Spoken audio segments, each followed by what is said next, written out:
সিরাজগঞ্জে চাষের মাছের সরবরাহ বাড়লেও নদী এবং বিলে পানি না থাকায় কমছে যমুনা নদী এবং চলন বিলের মাছের সরবরাহ।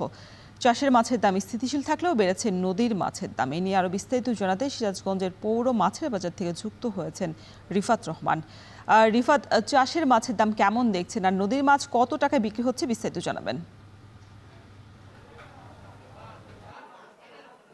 রোশন, আপনি জানেন যে যমুনা পাড়ের জেলা সিরাজগঞ্জ, এই সিরাজগঞ্জের যে মাছ বাজারগুলো রয়েছে এগুলোতে কিন্তু যমুনা নদীর মাছ এবং চলন বিলের মাছের সরবরাহ সবসময় বেশি থাকে। তবে এই মৌসুমে কিন্তু এই যমুনা নদী এবং চলন বিলে পানি না থাকার কারণে যে যমুনা নদীর মাছ এবং চলন বিলের মাছের কিন্তু সরবরাহ অনেকটাই কম রয়েছে। গত কয়েকদিন যাবৎ আমরা দেখছি যে চাষের মাছের কিন্তু পর্যাপ্ত সরবরাহ রয়েছে এবং প্রচুর পরিমাণে চাষের মাছ কিন্তু বিশেষ করে পুকুরে চাষ করা হয়, সেই মাছগুলো কিন্তু বাজারে প্রচুর রয়েছে এবং চাষের মাছগুলোর দামও কিন্তু মানুষের ক্রয় ক্ষমতার মধ্যেই কিন্তু রয়েছে। প্রায় 150 টাকা থেকে শুরু করে 600 টাকা কেজির মধ্যে কিন্তু সব ধরনের মাছই কিন্তু ক্রেতারা এখান থেকে কিনতে পারছেন। পাশাপাশি নদীর যেহেতু মাছের সরবরাহ অনেকটাই কম রয়েছে, আমরা দেখেছি যে কিছু ছোট মাছ এবং বড় সাইজের অল্প কিছু মাছ কিন্তু আজকে সরবরাহ হয়েছে। এর মধ্যে পিয়ালি মাছ বিক্রি হচ্ছে 500 টাকা কেজি, গুচি মাছ বিক্রি হচ্ছে 1000 থেকে 1200 টাকা এবং নদীর যে কাতল আমরা দেখেছি,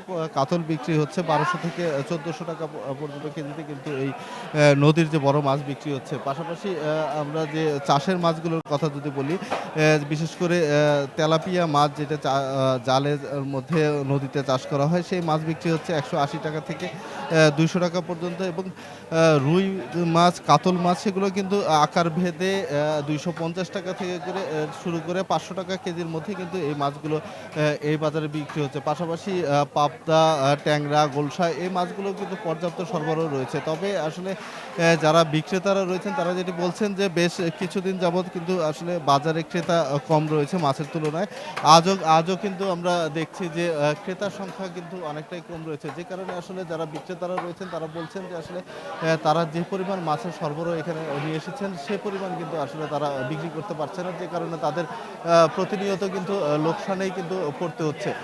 তো আসলে মাছের সরবরাহ যেমন আসলে বাড়ছে, তবে আসলে ক্রেতা সমাগম বাড়লে আসলে তারা লাভবান হতে পারতেন। তো আসলে এই ছিল আমার কাছে সিরাজগঞ্জের এই পুরো মাছ বাজার থেকে সবচেয়ে। সিরাজগঞ্জের মাছ বাজারের পরিস্থিতি জানাচ্ছিলেন রিফাত রহমান।